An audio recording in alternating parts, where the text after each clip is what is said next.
I'm James Heaney, and this is Brief News Brief. Today we have a special guest. Their identity has been hidden because of the fact that they are in an ongoing court case, but we're going to hear the true story of what happened to our friend today. You were downtown Los Angeles a few nights ago, and you were arrested. Could you tell me about the story that you had?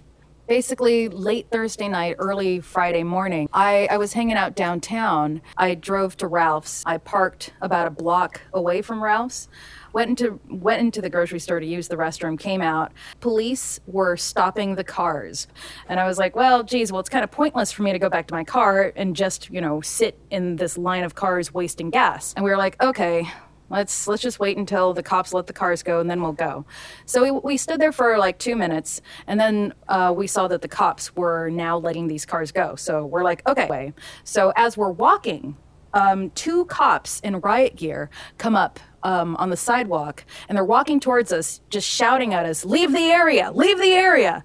And we're like, oh, what?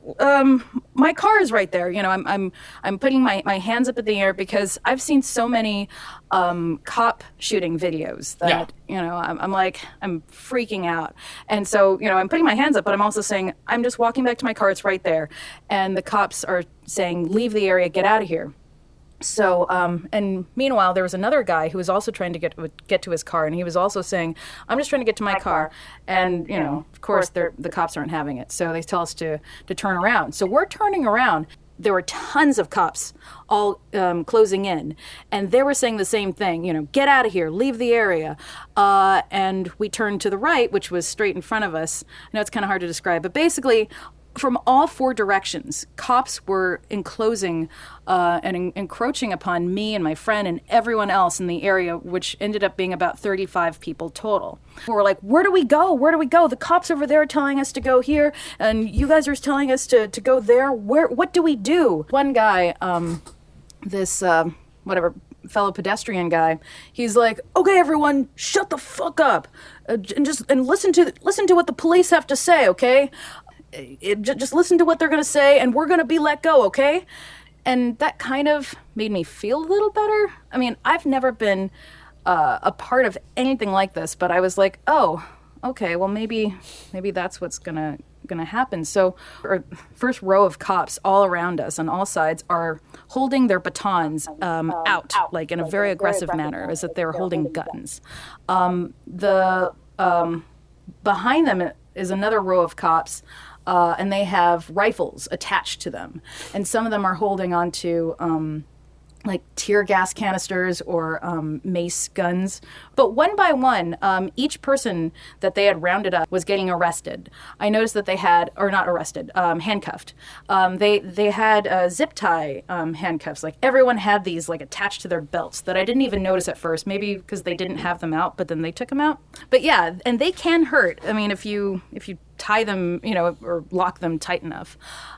For each person, there would be 3 cops. 2 of them would be grabbing them on both sides, and one of them would be there in case they had a bag. One person in particular in the group had just gone to Ralph's, and he had his purchase with him. He had like a huge thing of orange juice and like a bag of chips. And of course, he had to drop it to get handcuffed. And the third cop, instead of grabbing his stuff and bringing it to him later, he just threw it right into the trash can. Threw it into the trash can? Yeah.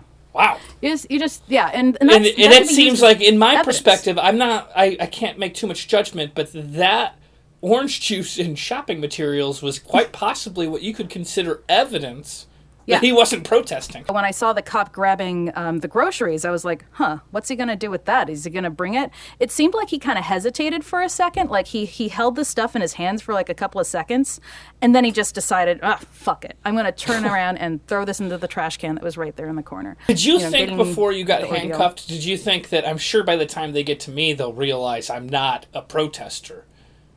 Or did you know by the time it was getting down the line that you were going to get arrested? Yeah. When I saw people getting handcuffed at first, I was thinking, I didn't do anything. But as I saw more and more people in this group, getting handcuffed, I was like, okay, it's inevitable. They're doing it to everybody. But, I'm still like, yeah, well, okay, so maybe they just want to question us. They're going to take us, to the side and talk to us. So, I played along.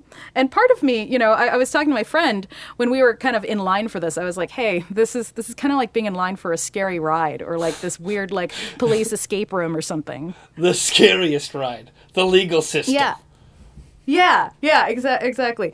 And so I was like, hey, so I was trying to make light of this horrifying situation. When you have, I don't know, at least 100 cops staring you down in riot gear, holding weapons, pointing them to you, it's kind of, you can't even fathom, or I don't know, it's hard to even believe and understand what's going on in that case. And but anyway, so it got to me, and they're handcuffing me, and thankfully they're kind of gentle with me. I think in general, this is one of the few sexist things that I'm kind of okay with. They were definitely nicer to the women than the men, as far as like handcuffing me. Like for example, they didn't tie my zip tie cuffs very tight, so that later on when I'll get to this later.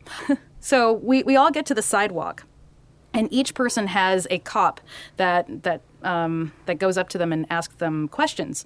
So this cop leads me over to the sidewalk. He tells me to face the window. I'm facing this whatever storefront window, and I'm like, okay. And he asks me what my name is, and I'm thinking, I don't want to give this cop my name. Like, I don't want this to go in my record. And again, I was just thinking I was going to be questioned. And so my question to him immediately was, am I under arrest? That's when question. He said, yeah. And that's when he said, yes, you are. Ooh. Oh, that sucks. Yeah. That's not what I expected to hear you say. Yeah. No, and I was like, what? I mean, I was incredulous. I had no idea why? Like, and I said, I can literally point to my car, which is right there. And I was, and anyway, he asked me for my name. He asked me for my address. And the weird thing was he asked me for my social security number. Like, I don't know. I thought that was bizarre. He asked if I was a member of a gang. He asked if I had any weapons on me, and then he had a female cop frisk me. Do I have to give this information to you? Yes, you do. Like, oh my God. Okay, well, fine. I was trying to explain my story, and I said I wasn't even part of the protest. I was literally walking back to my car from Ralph's, which is right there. And he said, wait until you get down to the station and talk to someone there. And I was like, I'm going to the station? And no. Yeah, we were all taken on this bus, and they kind of push you to go up the stairs of this bus, and you can't hold on to a handrail because your hands are tied behind your back. And, he said for me to go all the way to the back of the bus to sit next to this girl. Again, so they're segregating the men from the women. Mm-hmm. And they were nice enough to give me my bag. Like, I had my purse that they put into an evidence bag, like a plastic bag, and they made me hold it. So I'm holding it behind my back. My zip tie handcuffs weren't that tight. I was able to secretly, sneakily slip my right hand out. Covertly took out my phone. That's when I started live tweeting and Facebooking and, You were able to do that? You David Blained yourself out of those handcuffs and started live tweeting from the prison bus? Yeah. And it was just like, part of me felt like, oh, it's kind of like I'm a rebel or something. But I'm like the biggest dork. It was so weird. Like I'm not even supposed to be here. And we're waiting on the bus for like 30 minutes, and then they take us to the downtown, I don't know, jail or whatever. Or I don't know what it is. Police station, perhaps? Yeah, the police station. We were basically, at least me and most of the people in my group, I guess. I mean, I don't want to call them my group. People that happened to be arrested at the same time as myself. So they basically had us all sitting down in a row on this bench in almost like a parking lot. Or it's an indoor parking lot of the police station. And they kept us there for about 3 hours, and they asked us a few questions. One cop was going down in a row asking us the same question. So she asked this girl next to me, do you know why you're here? And she asked me, do you know why you're here? And I said, no. And she was like, really? You don't know why you're here? And I said, no, I was not part of a protest. I went to Ralph's, and I was just walking back to my car. And she was like, huh, okay. And then she asked the person next to me, who was like this tiny little girl, who barely 21. She doesn't even look 21, but I mean, I'm hoping for her sake she's 21, because she said she was hanging out with friends getting drunk at bars. Oh. And so the same, correctional officer or whatever, I don't know, police officer asks her, does she know why she's here? She says no. And again, she's like, really? Like the same kind of scoffing answer. And she's like, no, I was drinking with friends, blah, blah, blah. And then the next person she asks, do you know why you're here? That person said yes. And the cop says, oh, good. I'm glad that you're telling the truth. And like that pissed me off. And just like, because they assume that everyone is there for a reason, like, and it just felt, it felt awful and like I was being disenfranchised. And yeah. And how long did you end up being detained? Probably about 4 hours. I mean, this is from the time that we were, trapped, I guess, near Ralph's, all the way to the time we were released at the police station. But arrested, like I was in handcuffs, the zip tie handcuffs, bussed away to the station, and then I was issued a ticket, or whatever, a ticket, a little blue ticket, and I have a court date. So I'm pretty sure, I was arrested and charged for a misdemeanor of willfully, wow, of willfully and maliciously. I don't have it right in front of me. I just remember those two words: willfully and maliciously, something doing some. I wanna look this up actually. Willfully and maliciously obstructing free movement of any person on street, sidewalk, and public place. Okay. I was the free movement of a person. And how much was that ticket for? That's the thing. It didn't say, it didn't have a fine on it. It's priceless. You got yourself a priceless ticket. Yeah, it was weird. So I got this ticket, and it says show up in court, at this certain date, and and so do you mind me asking your court date, or is that too much to ask? I don't want so much information that it can narrow you down. I'm just wondering. You could just tell me generally. Is it far in the future, or is it pretty soon? It's next month.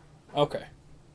Yeah. Because I'm really interested to hear what happens with this. I haven't gone out and protested. I'm almost embarrassed that I haven't, because I'm pretty angry at the things that are going on right now. And you're a hero in a very accidental way today. I feel lucky to get to hear your story. In my mind, I feel like there's a lot that I can forgive cops for. And there's a lot that enrage me. But this just seems like ridiculous if they arrested you. And one of the worst things is like to throw... It seems so small to throw away somebody's orange juice.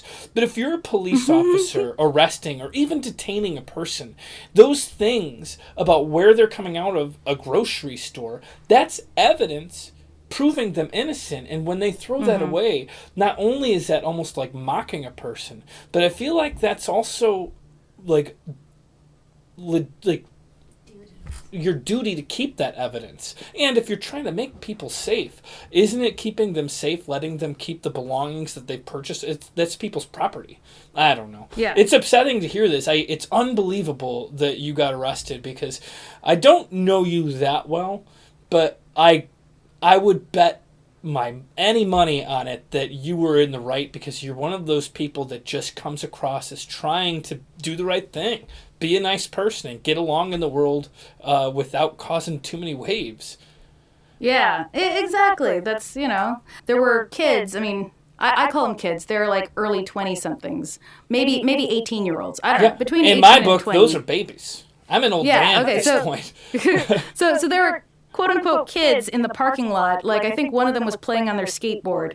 And they were just hanging out in the parking lot being kids, at midnight. And the cops also pushed them back, too, because they were going through the street, the sidewalk, and through that parking lot. So just people just minding their own business, doing whatever. There was a girl who lived a block away, and she was just, she walked outside, but her apartment was literally a block down. She walked outside to see what was going on, and she was like, oh, okay, there's stuff going on. Let me go back to my apartment. And then she was roped in, too. And Let me also mention that the protest parade, or whatever it was, the march, not parade, the march had ended like over an hour before this had happened, because I was curious about it, but I did not participate. But it was on the live news. I forget which news station had it online, the live feed for it. But it had ended. In fact, it was so over that they stopped showing footage. Probably around, I don't know, 11:30 or something. So they just cut it off, and we're like, oh, okay, it's over. So we can go to Ralph's and we'll be okay. Crazy. Well, thank you so much for your story. I hope that you can keep me updated. I'm going to be Facebook stalking you to find out the next next chapters in the story. But I wish you the best of luck on that. Cool. Well, thank you. And if you want, maybe I'll PM you court date info. I would love that. Yeah, I don't want to share too much info because I just want to make sure that you can remain anonymous on this, since it's sadly become a legal matter for you. But yeah. So thank you for your time.